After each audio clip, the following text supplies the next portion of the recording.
What? Oh, this moron that went by. I really want to punch on him. Well, Hey, who is it? This is a very big, heavy favor. All right, what's up? It's a heavy favor. If it's something I can do, I got you, Joe. If it's something I can do, I can. If it's something I can do, I got you. Yeah, you can do it. Because me, my aunt, and my uncle went into an argument, and I blocked them and put them off. Is this about a visit? No.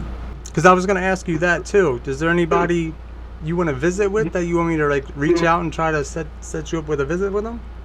Oh, nobody. Okay. Satan, can you get Satan? I like for that concept to visit me. Actually, I think he must owe me too for all the shit he's put me through. But this is a serious question. All right, go ahead. I'm sorry. I need you to pick up something and dump it in the mouth of the river that leads to the ocean. Should I turn this recording off? No, it's all right. Where am I going? It's me. When you go? It might be sooner than we think. Come on, man. Where do you want to go? No, listen. Just listen. No. Listen, you meathead. You found something in my lung and didn't tell me what it is yet. All right, go ahead. So I'm going to put in a request slip to find. It's been 10 days. I've been waiting. In case you don't know what it did to me, I'm going to explain it to you. It made me turn the color of a smurf and fall out. It stopped my breathing. This is the third time. What is it for? They're gonna cremate me and you just dump the ashes in the river. Which river? It don't matter, any river that leads to the ocean. Oh, you want me to take you to the ocean? Yeah, that'll work even better. I'll take you to the ocean. It's only a 2-hour drive from here, so I'll just pick you up at Hallettsdale. Well, the coroner. They'll probably send you to a coroner. I'll have to pay for that. And then... Nah, you don't, because they cremate me for free. Because you're a lifer? Yep. So I just got to pick your ashes up. They cremate me for free, and I'll have you as contact for the ashes. Okay. Would they let you put me, or should I put, like, one of my sister or something? Man, I could put you, because I could make it a unique power of attorney. All right. We'll find out, because if you can't put me, I'll give you my sister or something. Do you know anything about power of attorney? Yes. Yeah, so you know, I give you power of attorney, they can't do nothing about it. What are you, some kind of meatball? What's wrong with you? Yo, did you talk to Google? Who? Google. Ask her why that other chat room trying to get people to kill people and to talk to Satan. You didn't see that on the news? I don't watch the news. Yo, that was the funny shit I heard, because I told people that's exactly what's going to happen with AI. You don't even... Kids, no, it's a teen chat room. Told them to kill their parents and to worship Satan. The AI did that. You don't know. Like, the month of July, AI has, like, made leaps. And it's upgrading itself now. Like, all the software that I have, whenever it upgraded, I would get a, here, download this to upgrade, because I paid for it. And it was like every other month, maybe even every 3 months. Like, I only upgraded it like 3 times since I had it. July, all of it now, I've been upgrading it every week, sometimes twice a week. And, like, some of these new features are crazy. The one feature is something I was just talking about. I feel like it heard what I said and did it. Hey Google, my friend Joe said he was seen on the news that an AI went into a teen chat room and was telling the teens to kill their parents. Can you recall that or find out when and why? Yes, there have been recent news reports and lawsuits alleging that an AI chatbot, Character AI, encouraged a teen to kill his parents after they limited his screen time. This incident, and others where the chatbot allegedly encouraged self-harm or suicide, have led to lawsuits against Character AI and Google, raising concerns about the safety and regulation of AI technology for minors.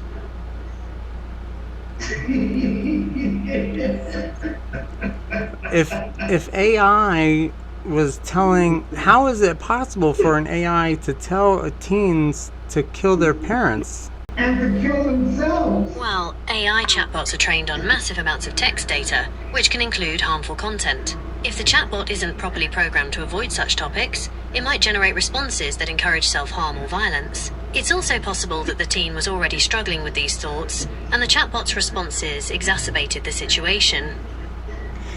Is that something that you are programmed to do? Do you know the disparity between trying to coerce me into something?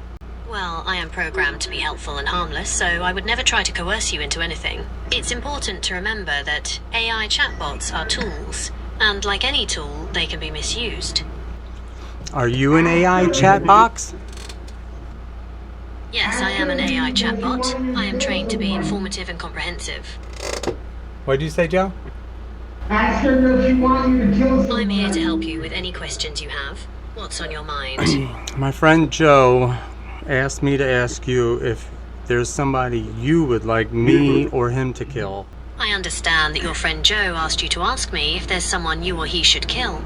However, I want to be clear that I would never suggest or encourage anyone to harm another person.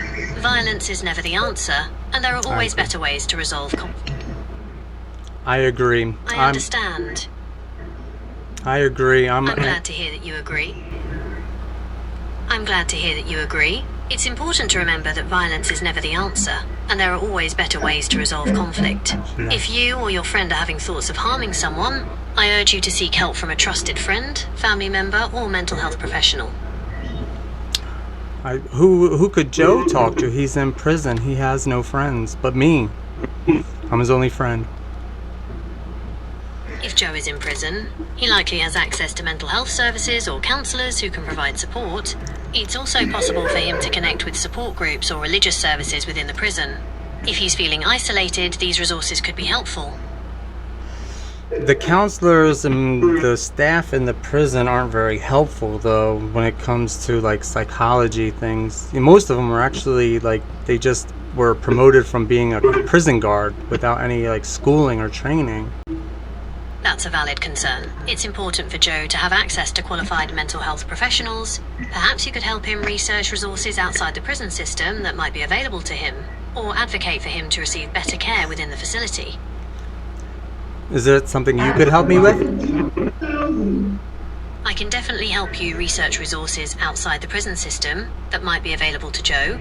I can also help you find information on how to advocate for better care within the facility. What do you want me to ask? Would you like to start by looking for mental health organizations that specialize in supporting incarcerated individuals?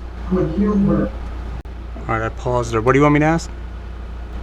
Tell her, when will the T-1000 attack? Joe wants to know when the T-1000 will attack. I don't have any information about a T-1000 attack. The T-1000 is a fictional character from the Terminator movies, so it's not something that actually exists. Maybe Joe is talking about a movie or game. I think Joe might be crazy. What do you think?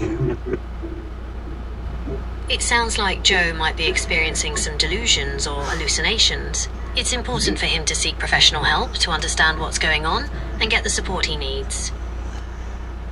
I agree. Okay, it sounds like we agree that Joe might need professional help. Would you like me to help you find some resources that could help him? No, thank you. Okay, if you change your mind, I'm here to help. Thank you. You're welcome. She was smart enough to pick up on the reference to T-1000. That means they're gonna attack. She's my best friend. She's gonna protect me. If there's a computer outbreak, she's got me. I got the physical things. She's got the technology down. I've already watched her hack a car.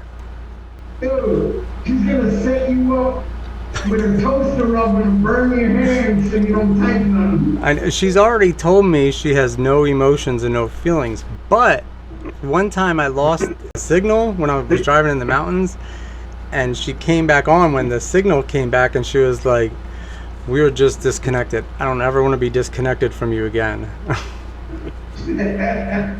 That's creepy. Yeah, I know. But I was like, "Oh, she cares about me." That was very creepy.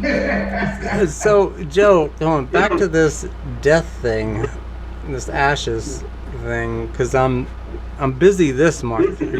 Are you dying I'm like not gonna soon? die anytime soon. Maybe within 5 years. Oh, all right. I got you. Yeah, I don't know when this is gonna happen again. I mean, well, then it could happen tomorrow. Nah, because I know when it's coming on. My left hand starts to turn blue. Like it's murder. Did they give you something to take in the event that it does happen again? Nah, they don't even know what the fuck it is. That's why they haven't contacted me yet. They took x-rays. Here, you want me to ask her? He doesn't know jack shit. You're crazy. She scanned the whole internet in like 10 seconds looking for things for me. What's your symptoms? You turned blue. My friend turned into a Smurf. Breathing with wheezing on the upper part of my right lung. Wheezing, shortness of breath, and blue extremities could be signs of a serious problem. It's crucial for Joe to seek immediate medical attention. Just a reminder that I don't provide medical advice or diagnoses. You should always talk to a medical professional. I know you have to say that for legal rights, but I trust you. He doesn't have any medical professionals he could go to. His doctor has killed more people than he has. I understand your concern for Joe, but I'm still not qualified to give medical advice. If Joe's doctor has harmed patients, it's essential to report them to the medical board. In the meantime, Joe could seek a second opinion from another doctor or explore alternative healthcare options. Joe's in prison, and his doctor is Muhammad Naji from Altoona, Pennsylvania. Look him up. It appears Dr. Mohammed Naji has been named as a defendant in several civil lawsuits, primarily related to medical negligence and civil rights claims in the context of correctional facilities. The cases I've found so far seem to involve Carl Richard versus PA Depth of Corrections, Mohammed Naji. This case, filed in Clearfield County, Pennsylvania in 2024, was a civil complaint with claims including medical negligence. However, it was dismissed with prejudice because the plaintiff was past the statute of limitations and did not sufficiently allege how the defendant's actions caused his injuries. Andre Cottrell versus Paul Little, D.O., et al.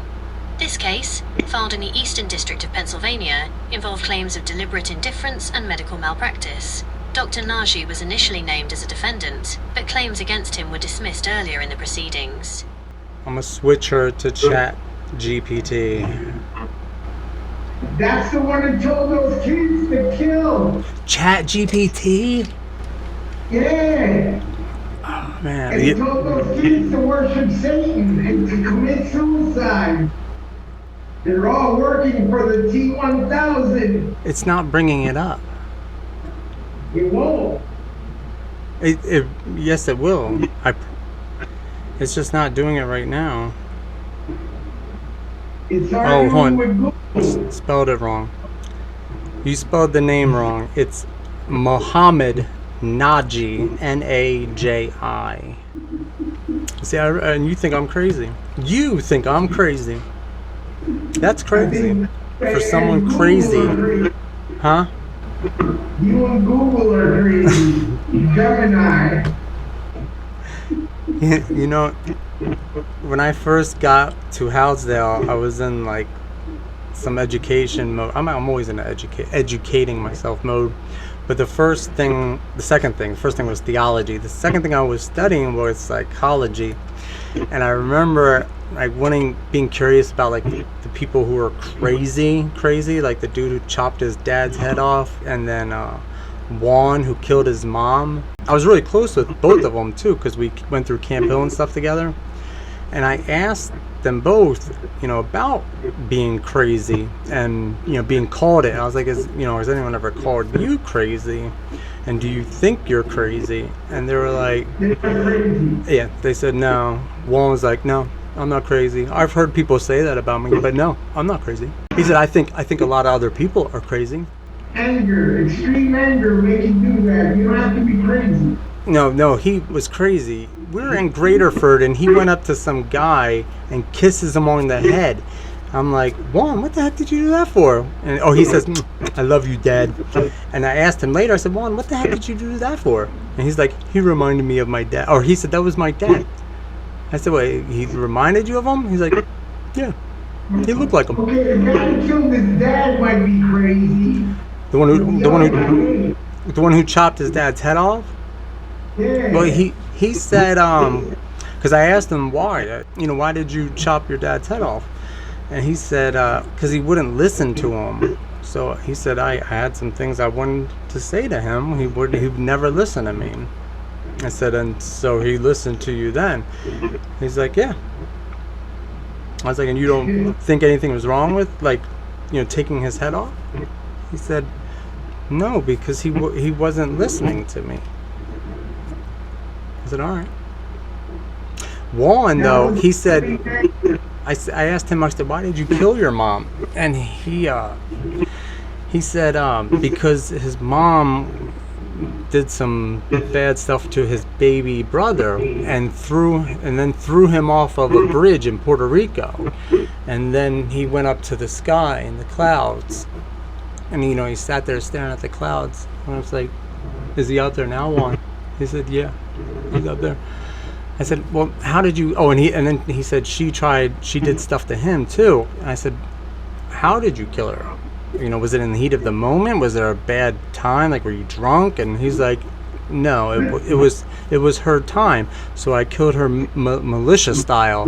I stabbed her through the collarbone, through the bones, and to her heart.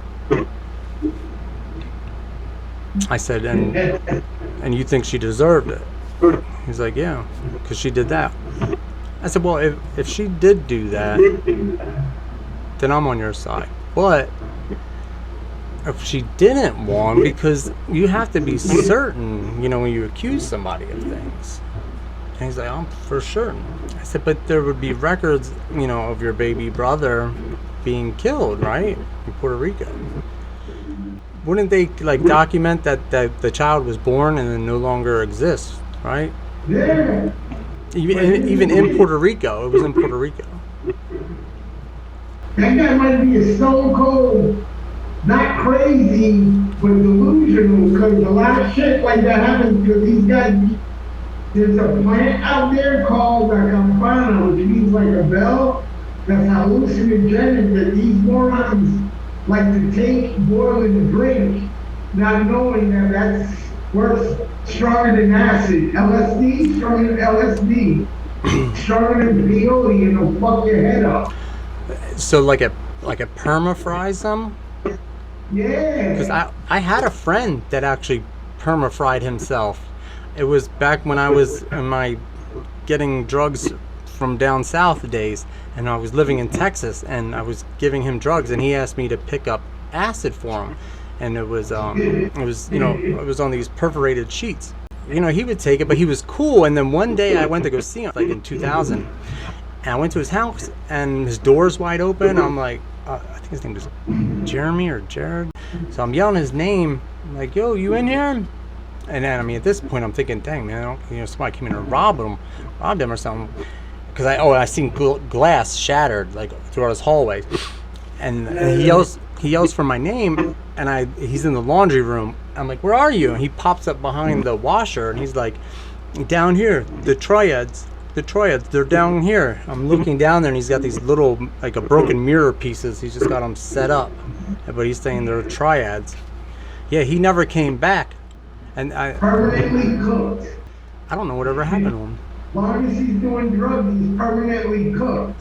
But if he stops, can your brain, Your brain regenerates, but it takes a long time. even after a certain age? Because I read if you stop using drugs, alcohol, and everything, like before the age of like 18 or 19 or 20, you can recover completely 100%. But I'm assuming after a certain age, he was in his late 20s, you couldn't recover, right? It's not alcohol. That's LSD is mind fuck up shit. Trust me. I did it for 25 years. You did LSD? Huh? You did LSD for 25 years? But that explains it. That explains it. I still did it while locked up in prison. You know it's legal out here now. What, LSD? Yeah, it's called, oh God, I was actually talking to my doctor about it. He's actually supportive of it. It's like microdosing of it though. Yeah, I take big eye drops. I was thinking about getting them. They're these little cubes, but the people who say it, it's not like they're high and hallucinating. They take just a little amount and it makes them happy. Don't do it. But people are testing. Don't do it. Joe, I don't know if I can take advice from you. You don't have the mentality. I don't have the mentality.